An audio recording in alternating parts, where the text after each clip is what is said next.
Hai guys, welcome back to Yukita Horror. Bagaimana kabar kalian? Semoga kabar kalian selalu dalam keadaan baik-baik saja, agar kalian tetap bisa setia nonton channel Yukita Watching. Untuk yang baru join, salam kenal, nama aku Yuki. Klik tombol subscribe-nya. Dan untuk kalian yang mau follow Yuki di Instagram juga bisa. Silahkan follow Instagram di bawah nih, yukimon.dj.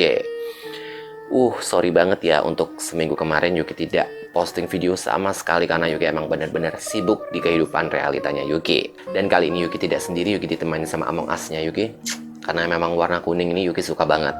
Apa kalian sudah nonton video yang ini atau enggak video yang ini? Dimana di sini Yuki ngebahas tentang konspirasi-konspirasi yang ada di kartun-kartun yang pernah menghibur kita pada saat kita kecil. Masa kecil kita dulu kan memang kayak banyak banget ya kartun-kartun yang nemenin kita dari kecil. Itu untuk nonton apa? Kalau kalian favoritnya kalian tonton apa, kalian bisa tuliskan di kolom komentar. Nah, kalau udah kalian sampai nonton kartun gitu, biasanya sampai segede ini pun Yuki sendiri juga sering banget masih nontonin kartun. Kayak anime Naruto, kayak SpongeBob SquarePants, terus kayak masih banyak kartun lainnya yang masih Yuki suka gitu. Kalau kalian sendiri gimana? Jadi untuk kalian yang masih suka nonton kartun tersebut, kalian juga harus tetap masih dalam keadaan sehat, atau jangan sampai kalian harus sakit hanya demi kalian ngejar tayang episode kartun anime yang kalian favoritkan itu. Tapi di sini Yuki punya saran. Yuki ada sebuah vitamin namanya Pulvita. Nanti kalau kalian pengen, kalian bisa langsung klik linknya yang Yuki kasih di kolom deskripsi ya. Jadi sambil nunggu, minuman ini cuman sekedar dicemplungkan aja doang, dan ini rasanya tuh banyak banget, ada 6 varian rasa yang Yuki langsung beli. Nah ini sambil nunggu, jadi cuma dicemplungin doang, nanti kita tinggal minum, rasanya seger banget, nggak alay di lidah. Nanti bisa kalian klik ya di linknya di kolom deskripsi. Aduh sorry agak beribet karena emang seminggu kemarin vakum nggak take sama sekali. Jadi langsung saja kita mulai, let's start. Ice cream, you scream, Yukita Horror.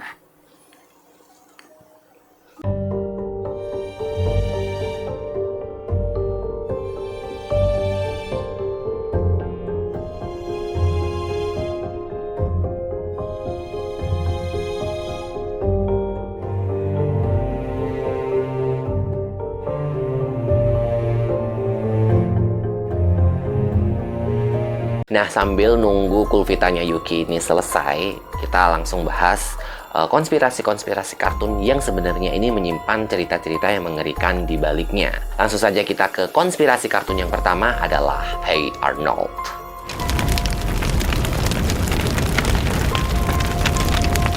Konspirasi mengerikan dari kartun yang pertama ini adalah dari Hey Arnold, di mana Hey Arnold ini ternyata merupakan sebuah kisah nyata yang diambil dari anak kecil yang berusia 9 tahun. Arnold di sini merupakan anak kecil yang memiliki bentuk ukuran kepala yang lebih besar dari anak-anak seusianya. Di kehidupan nyata, anak kecil yang berusia 9 tahun ini juga memiliki nama yang sama, yaitu Arnold. Dan gak cuma itu aja gengs, perawakannya tuh juga sama. Si Arnold ini tuh tinggal di daerah kumuh yang ada di Amerika Serikat. Yang menjadi konspirasi mengerikan di sini adalah di mana kedua orang tua Arnold ini, kalau di dalam kartunnya film Hey Arnold ini tuh orang tuanya tuh meninggal kecelakaan ketika mereka sedang berangkat bekerja. Padahal aslinya adalah kakek dan nenek Arnold yang ada di kartun Hey Arnold itu sebenarnya adalah orang tua kandung Hey Arnold. Kalian ingat nama dari kakek nenek Arnold ini nggak sih? Kalau nggak salah namanya tuh Gertie dan juga Phil. Dengan kata lain di sini Arnold memang benar-benar terlahir dari rahim seorang ibu yang bisa dibilang cukup tua banget untuk melahirkan seorang anak.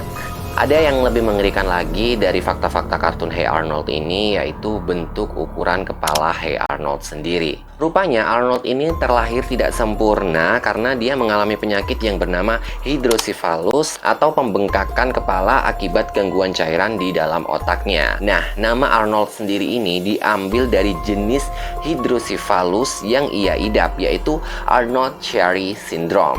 Dengan keadaan Arnold yang tidak sempurna, otomatis Arnold ini menerima banyak respon yang aneh-aneh lah dari teman-temannya, yaitu termasuk bullying. Oleh karena itu, akhirnya Arnold memilih memilih untuk sering bermain sendiri dengan imajinasinya.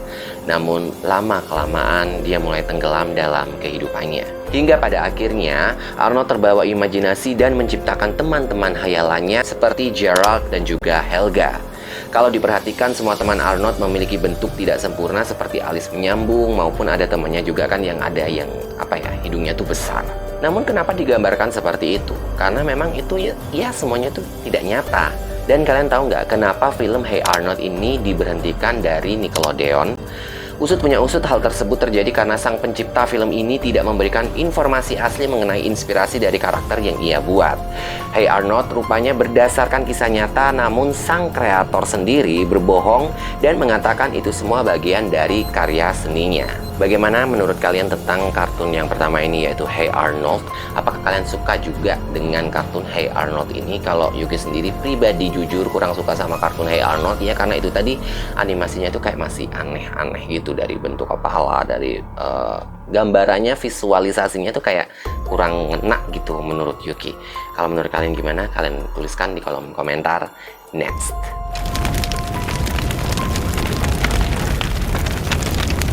Konspirasi kartun yang mengerikan selanjutnya adalah Dog. Serial kartun yang pertama kali mengudara di Amerika Serikat tahun 1991 ini sebenarnya tuh menceritakan tentang kehidupan anak penderita gangguan mental. Karakter Dog adalah karakter anak kelas 6 SD yang berpindah ke sebuah kota baru. Si Dog ini tuh berusaha untuk beradaptasi dengan lingkungan sekitarnya, dan ternyata lingkungan sekitarnya ini tuh kayak malah mengintimidasi si Dog tersebut. Supaya merasa bebas dari hal itu, karakter ini sering digambarkan sebagai orang yang kerap kali tenggelam di dalam imajinasinya yang cenderung berbahaya. Sehingga karakter ini cenderung menyerupai perilaku seseorang yang menderita skizofrenia. Apakah kalian pernah nonton kartun Dog ini? Yuki pernah, tapi mungkin cuma beberapa kali doang. Dan Yuki juga belum sampai mengikuti kartunya sih. Kalau kalian gimana? Kalian tuliskan di kolom komentar. Next.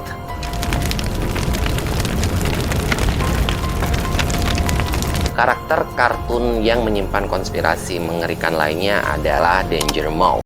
Danger Mouse memang menampilkan sebuah karakter-karakter yang lucu dan juga imut. Namun siapa sangka di sini bahwa di balik tampang imutnya tersebut ternyata ada banyak unsur yang memperlihatkan bagaimana bentuk dunia diisi oleh hewan-hewan yang berakal. Yang mengerikan di sini adalah dunia digambarkan sebagai tempat yang sangat sedikit menyisakan ruang bagi kehidupan manusia. Kemudian kartun ini mengangkat hewan-hewan sebagai penguasa bumi. Jadi kayak manusia ini udah dimusnahkan sama hewan-hewan tersebut. Satu episodenya bahkan menceritakan bagaimana Danger Mouse pergi ke masa depan dan menemukan kenyataan bahwa bumi telah dikuasai oleh kucing-kucing militer. Pada akhirnya tampaklah bahwa dunia ini telah dikuasai dan ditaklukkan oleh para hewan. Kalian pernah nggak sih nonton Danger Mouse ini? Kalau Yuki sendiri juga pernah, cuman emang kurang suka. Emang kalau Yuki suka ya suka, nggak suka nggak suka gitu. Bentar, Yuki minum dulu ya. Nah, seger banget, padahal ini tuh vitamin. Jadi kalau kalian pengen beli, kalian bisa langsung klik di kolom deskripsi. Kita langsung saja lanjut ke konspirasi dari kartun lainnya yang menyimpan cerita mengerikan di baliknya.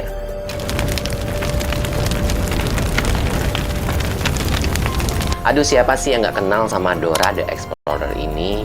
Kalian juga mungkin yang dulu-dulu suka nontonin Dora, kalian ikut ngebantu Dora untuk mengambil peta, mengambil benda-benda yang ada di ranselnya dengan cara kalian harus teriak-teriak di depan TV. Jujur, siapa aja yang pernah melakukan, kalian tuliskan di kolom komentar. Sekilas, kita melihat dan menilai acara kartun Dora the Explorer sebagai kartun yang interaktif terhadap pemirsanya, yang menargetkan segmen balita dan juga anak-anak. Hal ini jelas sekali terlihat di saat Dora menanyakan kepada kita semua tentang bantuan-bantuan yang harus dia lakukan, atau dia harus memilih barang apa yang akan dia pilih dengan bantuan kita semua. Jika dinilai, kartun Dora the Explorer ini tuh memiliki nilai positif untuk mengembangkan kemajuan anak-anak atau balita yang sedang nontonnya, itu kayak lebih bisa tahu apa yang harus dia katakan, apa yang harus dia pilih, dan gerakan apa yang akan dia lakukan ketika Dora melakukan sebuah kesulitan di dalam petualangannya. Namun di sini bila mengubah sudut pandang, mungkin kalian semua akan memikirkan pendapat yang berbeda dari kartun Dora the Explorer. Bila pemirsanya ini menjawab pertanyaan tersebut dari karakter Dora, lantas sebenarnya karakter ini sedang berbicara kepada siapa? Sebagian orang akan dengan mantap menjawab kepada pemirsanya yang rata-rata balita dan juga anak-anak. Namun ternyata sebuah situs cukup provokatif mengatakan bahwa sebenarnya kehidupan Dora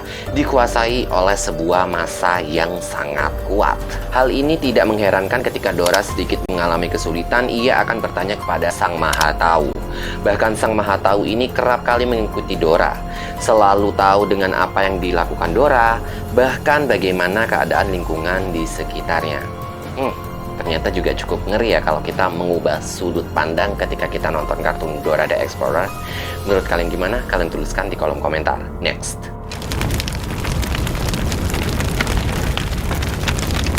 Konspirasi kartun yang menyimpan cerita mengerikan lainnya adalah Peter Pan. Selama ini banyak orang mengira bahwa kartun Peter Pan ini adalah seorang pria peri kecil yang selalu berbahagia dalam kehidupannya dan menemani anak-anak di seluruh dunia. Tapi siapa yang mengira kalau ternyata cerita asli Peter Pan gak sesederhana dan semanis yang sering digambarkan dalam film-film kartun yang ada di Disney. Bahkan karakter Peter Pan sendiri digambarkan sebagai sosok jahat yang gak segan-segan untuk ngebunuh sesuatu. Semua orang pasti tahu bahwa kartun Peter Pan ini merupakan hasil imajinasi novelis J.M. Barrie.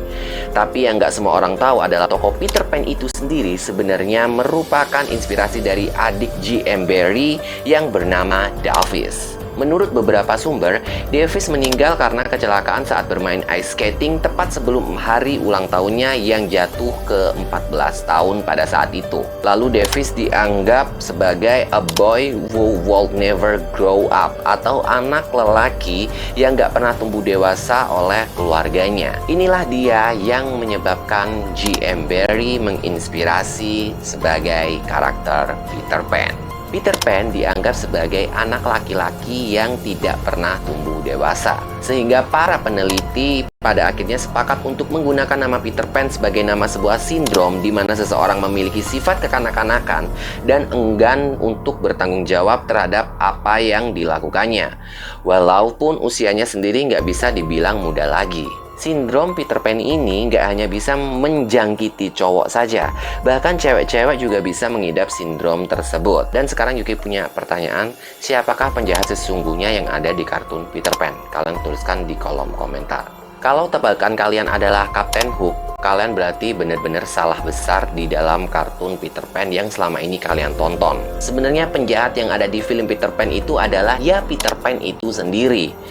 Penokohannya mengalami perluasan karakter untuk dijadikan daya tarik terhadap anak-anak akan cerita tentang bajak laut. Kalau selama ini kalian menganggap bahwa Peter Pan ini adalah sosok pahlawan kecil yang menyenangkan karena sifatnya yang suka usil itu, wah kayaknya kalian harus meralatnya sesegera mungkin. Karena pada cerita aslinya Peter Pan ini sebenarnya adalah sosok pembunuh sadis atau psikopat.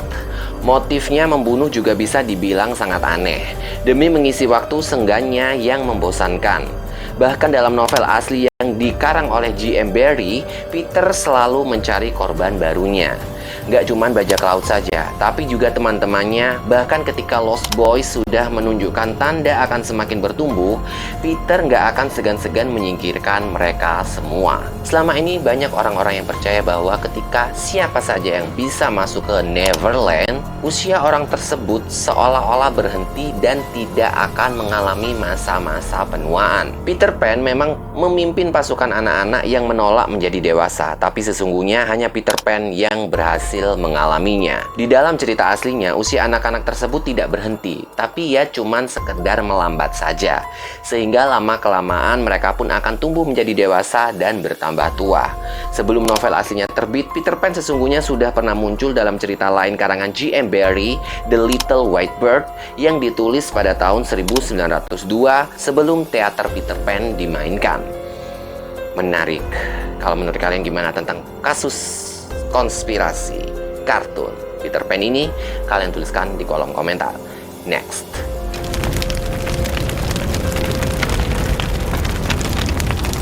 Konspirasi kartun selanjutnya adalah Aladdin. Dan baru-baru ini Disney meluncurkan live action dari kartun Aladdin. Apa kalian sudah pernah lihat? Kalian tuliskan di kolom komentar. Menurut kalian gimana tentang ratingnya? Kalian tuliskan juga di kolom komentar. Bagi mungkin kalian yang banyak belum tahu bahwa Disney ini memang kebanyakan membuat karakter-karakter kartun yang terinspirasi dari kisah nyata. Namun sayangnya, cerita aslinya tidak seindah yang kita kira. Dalam versi aslinya, kedua saudara tiri Cinderella terpaksa memotong jari kaki dan tumit mereka agar sepatu kacanya bisa pas dengan kaki mereka. Lalu bagaimana dengan kartun Aladdin ini? Kisah Aladdin merupakan bagian dari kumpulan cerita yang disebut dengan 1001 Malam atau The Arabian Nights. Selain Aladdin, Sinbad the Sailor dan Alibaba juga merupakan bagian dari kisah 1001 Malam. Di dalam film Disney dikisahkan Aladdin merupakan seorang pemuda yang hidup di Agrabah. Akan tetapi di dalam versi Golan di tahun 1700-an atau Richard Burton di tahun 1885, Aladdin tinggal di sebuah kota di Tiongkok. Informasi ini didukung oleh ilustrasi dari era Victoria yang menggambarkan karakter dan ceritanya sebagai orang Tiongkok. Pergantian latar dan etnisitas karakternya menjadi Arab dan Timur Tengah mulai terjadi ketika kisahnya akan diangkat ke layar lebar di awal abad ke-20. Aladdin di sini dikisahkan sebagai seorang yatim piatu yang tinggal di jalanan dengan monyet peliharaannya yaitu Abu. Sementara di dalam sumber cerita aslinya, ayah Aladdin adalah seorang penjahit yang telah meninggal dunia. Aladdin tinggal bersama ibunya yang merupakan seorang janda miskin. Bahkan ibu Aladdin adalah orang pertama yang menggosok lampu ajaib dan melepaskan jin yang selama ini jadi jinnya Aladdin di dalam film kartunya. Disney menggambarkan tokoh Aladdin sebagai seorang yang pandai, banyak akal, dan loyal. Walaupun diremehkan karena si Aladdin ini miskin. Akan tetapi dalam versi Richard Burton, Aladdin adalah orang yang dangkal, malas, serakah, dan mudah terpikat oleh tampilan kekayaan. Dalam film, tokoh Genie adalah seorang jin berwarna biru yang tinggal di dalam lampu ajaib. Nyatanya dalam kisah The Arabian Nights, Aladdin ditemani oleh dua jin. Satu jin tinggal di lampu ajaib, sementara yang satunya lagi tinggal dalam sebuah cincin ajaib. Keduanya dapat mengabulkan keinginannya dan membantunya keluar dari tempat sempit, tetapi keduanya muncul dalam waktu yang berbeda. Jafar, Perdana Menteri Sultan, berperan sebagai tokoh penjahat dalam film Aladdin. Tetapi dalam versi aslinya, Aladdin berhadapan dengan tiga penjahat. Yang pertama adalah seorang pesulap jahat asal Afrika yang berlaku seperti paman Aladdin yang telah lama hilang agar bisa mengelabuinya untuk mendapatkan lampu ajaib. Kedua adalah saudara dari pesulap tersebut yang sifatnya lebih keji. Sedangkan yang ketiga adalah putra dari Perdana Menteri yang juga bersaing untuk mendapatkan sang putri. Badar al-Budur adalah nama putri Jasmine dalam versi di cerita aslinya. Aladdin yang terpana setelah bertemu dengan Badar al-Budur memutuskan untuk mengejarnya dengan memberikan sebuah hadiah kepada ayahnya. Naasnya, sang sultan menerima hadiahnya namun tetap menikahkan anaknya dengan putra Perdana Menteri. Karena hal ini, Aladdin menggunakan jinnya untuk menculik pengantin pria dan menahannya dalam sebuah sel yang gelap dan juga dingin. Pengantin pria tersebut akhirnya memohon agar pernikahannya dibatalkan setelah 2 malam ditahan. Permohonannya tersebut kemudian dikabulkan oleh sang sultan. Setelah Badar Al-Budur tak jadi menikah dengan putra Perdana Menteri, Aladin meminta izin untuk memberikannya emas, perhiasan, istana, dan harta lainnya agar bisa membujuk sang putri. Setelah berhasil menikah, ternyata permohonan pada jin tetap berlanjut dan harta kekayaan Aladin semakin bertambah banyak. Jadi tidak cuma 3 permintaan saja ya yang dikasihkan jin ini kepada si Aladin. Cerita Aladin tidak berhenti saat Aladin ini menikah dengan Badar Al-Budur. Dalam cerita aslinya, setelah mengalahkan pesulap jahat dengan membunuhnya, mereka berdua tinggal bahagia di Tiongkok. Namun kebahagiaannya tidak bertahan lama, sebab pesulap yang telah mati memiliki saudara yang lebih kuat darinya dan datang ke Tiongkok untuk membalaskan dendamnya kepada Aladin. Wow, ternyata banyak banget kisah-kisah yang belum diungkap dari kartun Aladin sendiri sama Disney ya. Menurut kalian gimana? Kalian suka dengan kartun Aladin ini? Kalau Yuki sendiri juga suka banget, tapi Yuki juga baru tahu konspirasi di video malam kali ini. Itulah dia kartun-kartun yang menyimpan berbagai banyak sekali konspirasi dari belahan dunia. Sekali lagi, teori konspirasi adalah sesuatu yang bisa kalian percaya atau bisa kalian tidak percaya. Yang penting jangan ada kesalahpahaman atau fun war di dalam kolom komentar. Di video malam kali ini, kartun mana yang menjadi favorit kalian? Kalian tuliskan di kolom komentar. Dan menurut kalian, dari kartun-kartun yang kita bahas di malam kali ini, kartun mana yang memiliki konspirasi paling seram? Kalian tuliskan di kolom komentar. Yang jelas di sini Yuki tak pernah lupa untuk mengingatkan kalian, klik tombol subscribe-nya dan nyalakan lonceng notifikasinya agar kalian selalu update dengan video-video terbaru dari Yukita Watching. Like jika kalian suka dengan videonya, jangan di-dislike jika kalian tidak suka dengan videonya. Cukup share ke teman-teman kalian agar kalian semua bisa berkumpul di dalam kolom komentar. Kalau mungkin kalian mempunyai saran konten horor lainnya, kalian bisa kirimkan di email yukita.request@gmail.com. Saya Yuki di sini pamit undur diri. See you next video.